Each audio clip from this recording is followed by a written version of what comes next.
Assalamualaikum, saya Fakrul Halim, penulis buku Terang Bulan, keluaran Prolog Media, dan saya akan bacakan petikan daripada novel ni.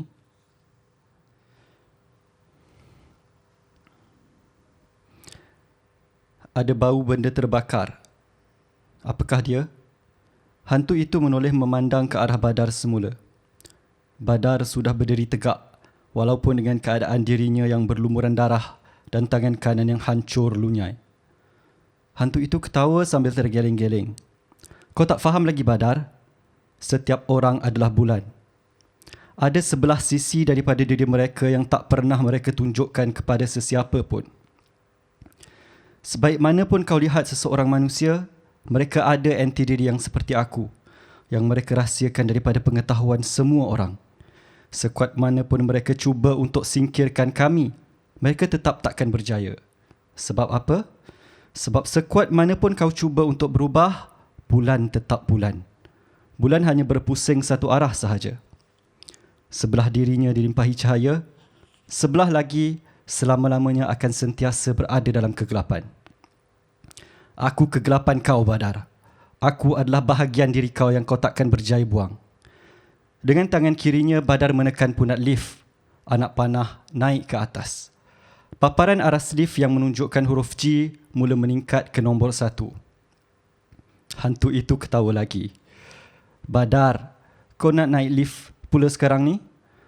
Kau sepatutnya tahu bangunan ini adalah kubur aku. Di sini semuanya berada dalam kawalan aku. Kau tekan butang naik untuk apa? Nak naik aras 8? Badar tersenyum nipis. Siapa kata aku nak naik lift? Tawa hantu itu pun terhenti. Dia yang sedang duduk di atas meja langsung bangkit berdiri. Aku cuma nak cipta Q yang ketara. Selesai melafazkan kata-kata itu, Badar berlari sekuat hatinya lalu merempuh tubuh hantu itu hingga menghentam ke kisi pagar besi di beranda. Langkan besi berdenting. Hantu itu terkesima. Badar kini sedang cuba menolak hantu itu melepasi langkan besi. Tetapi hantu itu sedaya upaya melawan. Aku takkan biar kau tolak dan bunuh aku. Kau adalah bulan dan aku adalah kegelapan yang kau takkan boleh singkirkan. Hantu itu mengulang kata-kata itu. Jarak antara mereka hanya seinci sahaja. Pergelutan mereka ibarat dua daya seimbang yang saling menolak. Loceng lift berbunyi. Badar menjeling ke arah pintu lift yang terbuka sebelum memandang semula ke arah hantu itu. Betul kata kau. Setiap orang adalah bulan dan kau adalah kegelapan aku. Cuma malam ni, aku akan paksa bulan aku berpusing mengikut arah yang aku mahu. Dan aku akan bawa cahaya ke tempat yang tak pernah terima cahaya. Apabila cahaya datang, kegelapan akan hilang. Dia memeluk erat tubuh hantu itu dan dengan mengerah seluruh tenaga yang masih bersisa, dia tolak sekuat-kuatnya tubuh mereka berdua. Graviti mengambil alih. Tubuh mereka mula memecut dan mereka jatuh bebas ke bawah. Q. Bunyi dentingan loceng lift yang sedang mendaki naik berhenti seketika untuk mengambil penumpang di aras 7. Rutin tipikal. Naik lift untuk naik ke tingkat yang lebih tinggi. Sebaliknya, Badar pilih untuk terjun ke bawah bersama-sama dengan hantu celaka sial keparat itu. Pembalikan rutin 180 darjah. Bunyi gegaran bergema di kawasan blok. Badar menoleh. Ternyata dinding blok mula runtuh sedikit demi sedikit. Beberapa tiang juga mula runtuh. Cubaannya kali ini nampaknya membuahkan hasil. Badar melepaskan pelukannya. Tubuhnya dan tubuh hantu itu terpisah. Hantu itu meronta-ronta, cuba berenang di tengah-tengah udara melawan tarikan graviti. Badar pula memandang ke langit. Bulan sangat besar, seolah-olah begitu hampir dengan bumi. Dia juga dapat melihat pergerakan bulan itu yang tiba-tiba berputar dengan perlahan secara terbalik. Memaksa bahagian belakangnya pula menghala ke depan. Ya, apabila cahaya datang, kegelapan akan hilang. Badar memandang pula ke arah hantu ketagihan yang hanya beberapa hasta sahaja daripadanya. Apabila cahaya datang, kau akan hilang. Hantu itu masih lagi terkapai-kapai sambil menjerit-jerit histeria, cuba menyelamatkan diri. Daripada gaya rontaan dan jeritannya itu, seolah-olah dia sedang menahan kesakitan yang amat sangat. Mendengarkan jeritan itu saja sudah cukup membuatkan seluruh bulu roma Badar meremang. Kini, Badar sudah betul-betul hampir dengan lantai bumi yang berturap kantar. Barangkali dalam kiraan 2 sahaja lagi dia akan terhempas. Tidak, tak sempat. Terima kasih. 大家好，我是新洲日报的记者练山恩。那今天响应 Center for Independent Journalists 他们配合 World Press Freedom Day 举办的一些线上活动，来和大家分享一些我当记者的心得和想法。那今年是我入行成为记者即将要迈入第4年了。虽然每一次提到记者的时候，大家第一个想到的一定是小时不读书长大当记者，但是呢，我不想要认同这样子的说法，因为我记得我小的时候蛮认真读书的。虽然说记者不是一个赚钱的行业，但是我一路走来回望过去，我总是觉得自己很幸运，能够以记者这样的身份去经历我们国家的重大事件，比如说改朝换代很精彩的政治故事，喜来登政变，当然也包括了现在有诸多限制的疫情的时期。那其实从国政、西蒙到国盟，身为新闻工作者，我们能够很明显的感受到不同的新闻媒体自由的程度。那就现在而言，在疫情底下，其实很多政府的活动他们会限制出席去采访的媒体，所以很多活动呢只是邀请官方的媒体出席，非官方的媒体可能有疑问也无法到现场去提问这样子。当然，随着科技的便利，社交媒体的普及化，现在我们很多部长也比较喜欢直播，喜欢当网红所以他们在脸书上面自己发帖发文告。当然，也有的部长呢，他们比较低调，他们想要减低媒体的曝光率，也有可能是要避免直接面对媒体的追问和提问等等。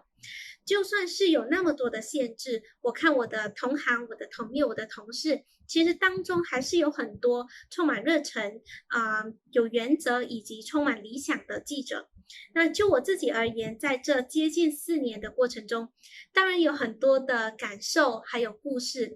比如说，当我们看到官方媒体可以出席记者会，但是我们有疑问的时候，我们却无法得到回应，也无法抛出疑问的时候，我们也觉得是不是差别待遇，或者是当我们去到记者会现场，可能无法提问，或者是问题被过滤、被阻拦的时候，我们也觉得愤愤不平。当我们追新闻，可能只是要求一些基本的数据不是要问什么敏感的课题。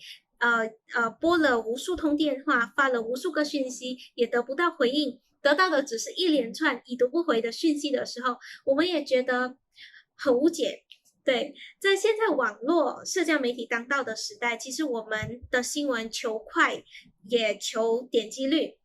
但是新闻又是一个那么讲究准确性，以及拥有广大传播这样子的一个特性，所以当我们一时的疏忽，我们犯下错误，面对网民的谩骂，或者是毫不留情的批评的时候，我们也觉得胆战心惊，我们感到抱歉，我们也觉得害怕，想要赶快做出澄清这样。那么在疫情底下，我们看到一些纸媒他们已经停止发售实体的刊物，一些媒体集团他们开始裁员，新闻工作者的薪水也受到影响。其实这些也让我们忧心忡忡，但是我们还在这一条路上，我们还在坚持，我们还没有放弃。我们没有放弃的是去追求尽可能贴近真相的事实和故事，我们也没有放弃去报道和传达社会上的意见领袖的意见，或者是受访者他们的看法以及人民的心声。那可能是在面对诸多限制，或者是在 MCO 期间无法出去采访，在我可能有一点点提不起劲，或者是受到打击的时候，我看到这样子的一段话，觉得备受鼓舞，我想可能可以跟大家分享。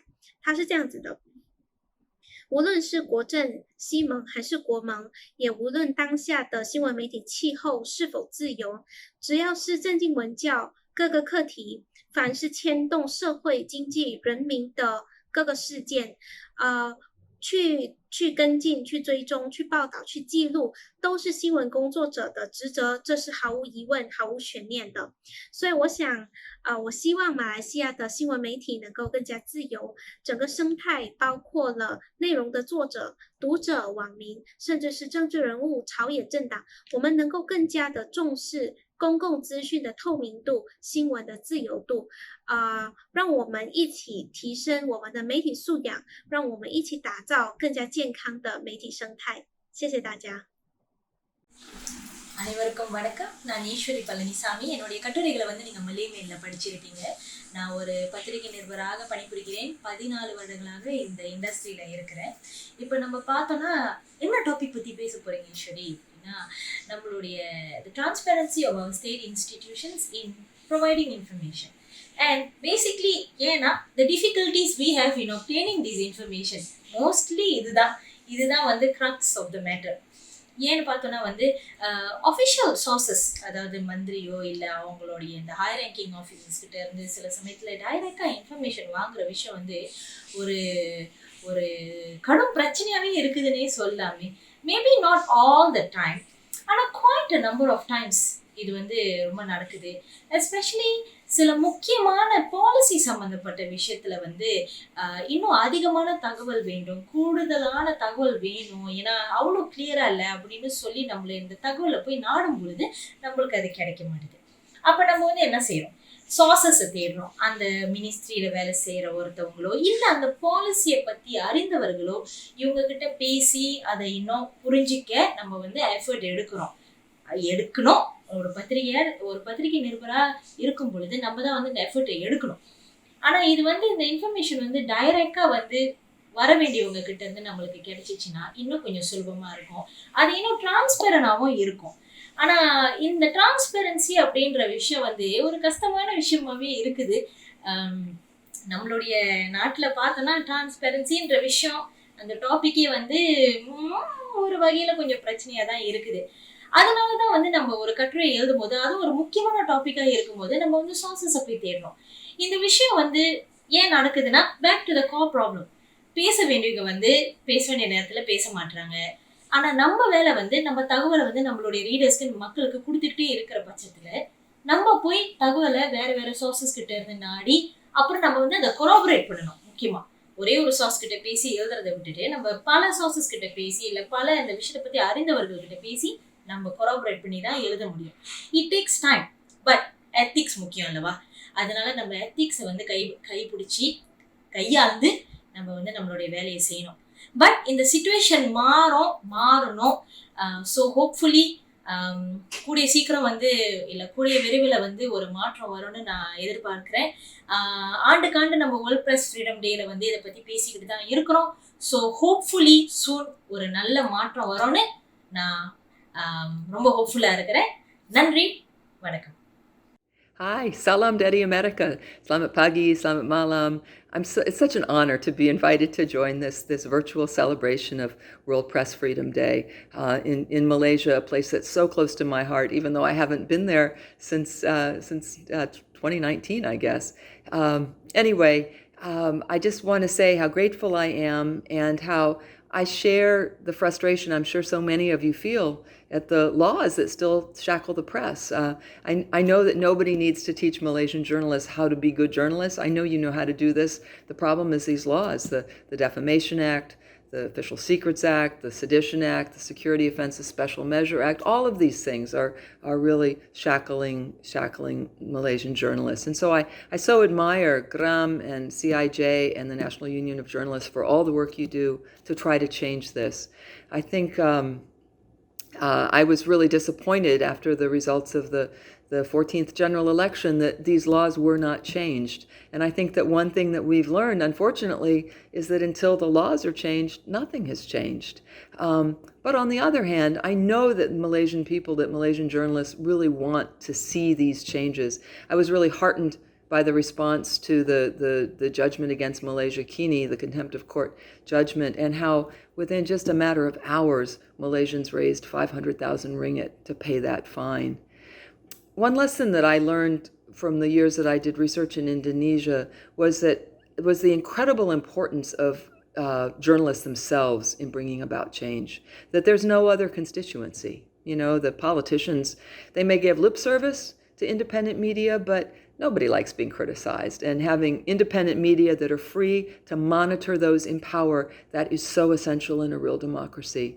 In Indonesia, it was the Alliance of Independent Journalists that was and is still fighting to create genuine press freedom. And through the 1999 press law, through the creation of the Press Council, a code of ethics, all of these things were created by journalists for journalists, and I think that's the important lesson. And so, on this occasion, I send you my love and my hopes for a much better future.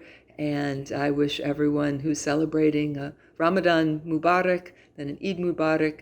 And I really hope that we will be able to meet again soon. Thank you again. Assalamualaikum warahmatullahi wabarakatuh. Nama saya Haslina A.R. Kamaluddin. Saya mengambil A.R. Kamaluddin tu sebagai inspirasi kepada saya untuk saya melangkah jauh lagi dalam dunia hari ini, dunia sekarang yang saya ceburi, yang terkini. Sebelum saya ceritakan dunia baru tu, saya kongsikan sedikit pengalaman saya sebagai wartawan, di mana saya bermula pada tahun 2002 sehinggalah ke Mac 2021. Saya banyak membesar di Sinar Harian. Saya berhenti Mac 2021 sebagai producer, host, moderator untuk program Sinar Live di Sinar Harian. Ada yang kata, Haslina, you berhenti pada waktu era kemuncak you. Tetapi saya mengambil keputusan itu untuk orang kata berbakti kepada ibu saya nak jaga mak saya, dan saya berhenti. Mac 2021 saya berhenti awal. Kemudian dalam masa 1 bulan tu, dalam masa saya dengan mak saya, dan juga sebenarnya saya jaga anak saya yang kedua. Anak saya special sikit, dia ada kencing manis dan juga thyroid. Jadi kita ada banyaklah perubahan baru dalam hidup saya. Tetapi dalam masa sebulan itu, rupa-rupanya kerjaya seorang penulis, kerjaya sebagai seorang wartawan, kerjaya sebagai orang yang biasa duduk depan kamera, rupanya tak boleh duduk diam, tak boleh berhenti. Jadi saya rasa macam, bila malam je saya rasa macam rengsa. Orang sekarang panggil rengsa, rasa tak tahu nak buat apa. Biasa kita bercakap, akhirnya tak boleh nak bercakap. Dan pada 1 April 2021, betul-betul waktu malam, orang kata 11.50 macam tu lah, dah nak masuk 2 April tu, tiba-tiba macam ni saja, saya buka Facebook, saya create satu page, nama dia Oh My TV. Kenapa saya buat? Kerana saya seorang yang tak boleh duduk diam. Kerjaya sebagai wartawan, kerjaya sebagai orang yang biasa duduk depan kamera, rupanya memang tak boleh berhenti. Jadi lahirlah Oh My TV. Apa yang saya buat pada Oh My TV itu, saya memang nakkan satu pembaharuan. Kerana itu tagline kita, bebas bersuara tanpa dikongkong. Jadi first task saya buat adalah saya interview seorang, bagi saya lah, seorang wirawati di Chowkit. Ya Allah, Mak Wan tu kalaulah yang tahu-tahulah pengorbanan, perjalanan hidup dia memang terlalu banyak sisi gelapnya. Lama sebenarnya saya nak interview Mak Wan sejak di Sinar Harian lagi, tetapi ada saja kekangan-kekangan. Bila saya buat Oh My TV, saya pula rasa macam terpanggil nak buat sesuatu dengan Mak Wan, di mana saya memang suka program live.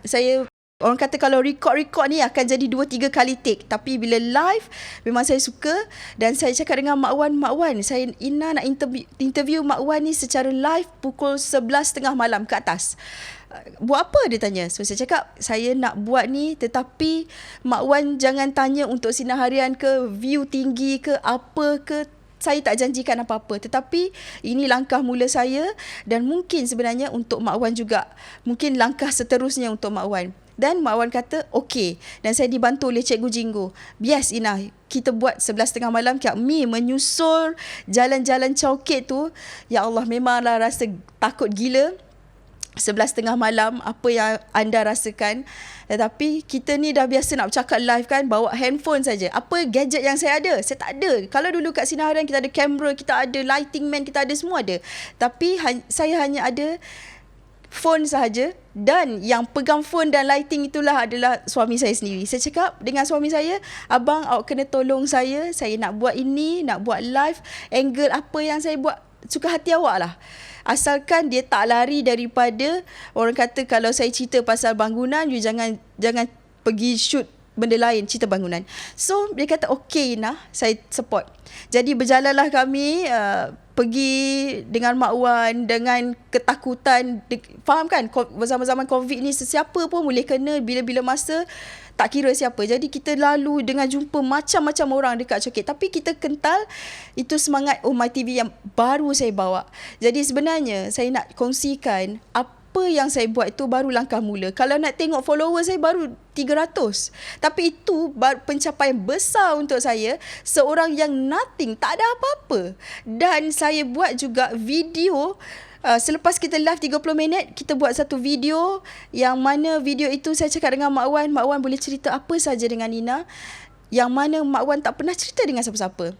Mak Wan kata okey Nina, sebenarnya Mak Wan nak sangat share mengenai tattoo Mak Wan, macam mana Mak Wan boleh berubah sampai ke saat ini. Jadi saya rasa alhamdulillah perjalanan yang baik. View walaupun My TV tu page yang sangat, orang kata siapa ni, apa benda ni, tapi bila saya tengok tadi ada 14,000 penonton untuk video yang saya edit sendiri guna telefon, yang saya tak ada bajet nak beli, nak buang watermark tu. Saya peduli apa, saya cakap watermark apa ada, tapi saya letaklah watermark saya My TV tu dekat tengah-tengah. Benda yang saya tak pernah belajar sebelum ni, saya buat di My TV. Alhamdulillah, ini perjalanan awal saya dan suami saya yang memang tak tahu apa-apa pasal production.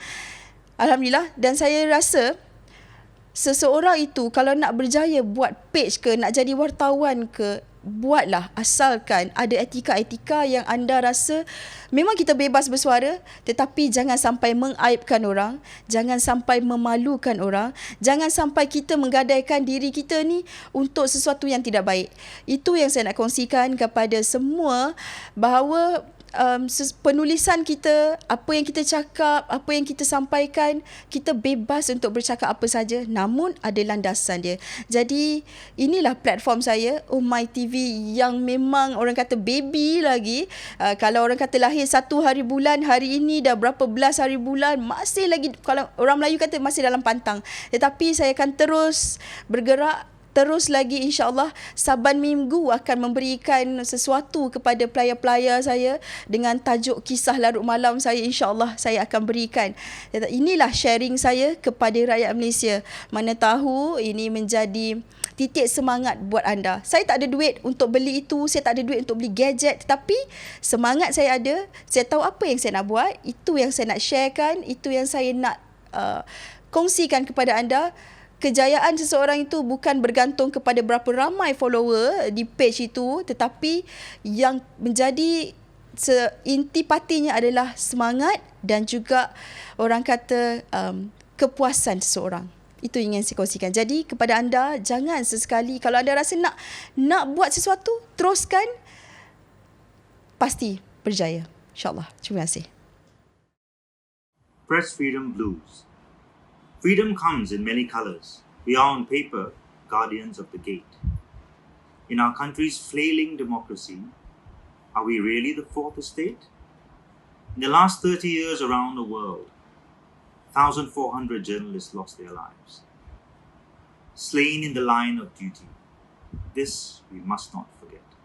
The power of the press is crucial to the quest, but a lawyer's letter, a police report, shut down papers, a fresh onslaught. Who says truth and freedom can't be bought? Sometimes we forget what we do it for. The sacrifices of those who marched and fell before. Utusan 62, Lalang 87. Brave voices hushed to silence. There are those of us who are hacks, taking orders from quacks, constantly told to bend the knee until we do it automatically. Let freedom ring, said Martin Luther King. Let not my children be judged by the color of their skin. Now that's another land, but I know you understand. For in times of hate, times of stress, let us never abdicate freedom of the press. Commit to a progressive vision. Let's not be trapped and divided by hate speech and lies, by thieves and the power hungry. Let's stay true to higher truth and defend the bright future that could be ours. Happy World Press Freedom Day. I am Chin Huat, a political scientist. Freedom of expression and freedom of information are part of the fundamental rights that define us as humans, as adults who can think and make decisions for ourselves. Modern societies are built on the belief that most people are able to think, to express, and to act sensibly most of the time. Hence, a society gets stronger when more people are able to form their opinion, to influence or be influenced by others, and to act in their best self-interest. On the other hand, a society gets weaker when only some people, whether it is political, religious, business, or social leaders, who get to speak freely, to control information, and to dictate opinions forms in others' mind. Not only those who are silenced may be harmed by those who control information and expression. Overall, society will become unreasonable, unimaginative, and uncreative, technologically backward, and economically dominated by other countries. We must therefore defend freedom of expression and the freedom of information, because this is what every real adult does. Adulthood is not defined by age, but by the ability to think and feel. Real adults do not run amok because other people say something insulting or offensive. They can choose to ignore, to refute, or to take legal actions. Real adults are not afraid of hurtful or inconvenient truths.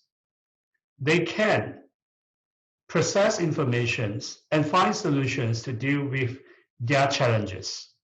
Real adults do not outsource thinking and feeling to some authoritative figures because they can think and feel themselves. Next time, when someone invites you to fear freedom of expression or freedom of information, remember he or she thinks that you are either an idiot or a tutor. Don't agree with him or her and insult your own intelligence. Stand up and speak out proudly for freedom of expression and freedom of information for yourself and for others, because that's what every real adult does. Thank you. அனைவருக்கும் வணக்கம். என் பெயர் கண்மணி பத்துமலை. இன்று நான் ஊடக சுதந்திரம் குறித்துதான் உங்களோடு பேச போகிறேன். சுதந்திரம் என்பது எப்பொழுதும் ஒரு கட்டுப்பாட்டுக்குள் தான் இருக்கும். முழுமையான சுதந்திரம், அதாவது அப்சல்யூட் ஃப்ரீடம் என்பது இல்லை. ஆக இங்கு வரையறுக்கப்பட்டிருக்கும் கட்டுப்பாடுகளின் அளவுதான் ஒரு சுதந்திரத்தின் எல்லையை நிர்ணயிக்கிறது. பல கட்டுப்பாடுகள் மட்டுமின்றி சில சட்டங்களுக்கும் உட்பட்டுதான் ஊடக சுதந்திரமும் அமைகிறது. ஒவ்வொரு நாட்டிலும் ஊடகங்கள் எந்த அளவுக்கு சுதந்திரமாக செயல்படுகின்றன என்பது குறித்து RSF அமைப்பு ஆய்வு செய்து தர வரிசை பட்டியலை வெளியிட்டு வருகிறது. அந்த அமைப்பு 180 நாடுகளில் ஆய்வு நடத்தி அண்மையில் வெளியிட்ட பட்டியலில் கடந்த ஆண்டு மலேசியா 101வது இடத்தில் இருந்தது. எதை வேண்டுமானாலும் எழுதலாம், பதிவிடலாம் என்பது சுதந்திரம் அல்ல. ஆனால் யாரையும் சாராமல் உண்மையை பதிவிட வழங்கப்படும் வாய்ப்புதான் ஊடக சுதந்திரத்தை நிர்ணயிக்கிறது. ஊடகம் பொதுவாக 2 வகையாக பிரிக்கப்படுகின்றன. உலகம் முழுவதும் ஏதாவது ஒரு அரசியல் கட்சியையோ, வணிக நிறுவனங்களையோ, அரசியல் தலைவர்களையோ அல்லது ஏதாவது ஒரு தனிநபர்களையோ நேரடியாக அல்லது மறைமுகமாக சார்ந்த ஊடகங்கள் பல இருப்பது ஒரு நிதர்சனமான உண்மை. அதை நம்மால் மறுக்கவும் இயலாது. அதேவேளை இண்டிபெண்டன்ட் மீடியா என்று சொல்லப்படக்கூடிய தன்னிச்சையாக இயங்கும் ஊடகங்களும் நிறைய இருக்கின்றன. இங்கு எந்த வகை ஊடகத்தையும் அரசியல் பலத்தை பயன்படுத்தி அடக்குவதுதான் ஊடக சுதந்திரத்தை முடக்குகிறது. உண்மைக்கு பல கோணங்கள் இருப்பதால் ஒரு செய்திக்கு பின்னால் பல தகவல்கள் மறைந்திருப்பதாலும் ஊடகங்கள் செய்தியை வெவ்வேறு முறையில் வழங்கி வருகிறது.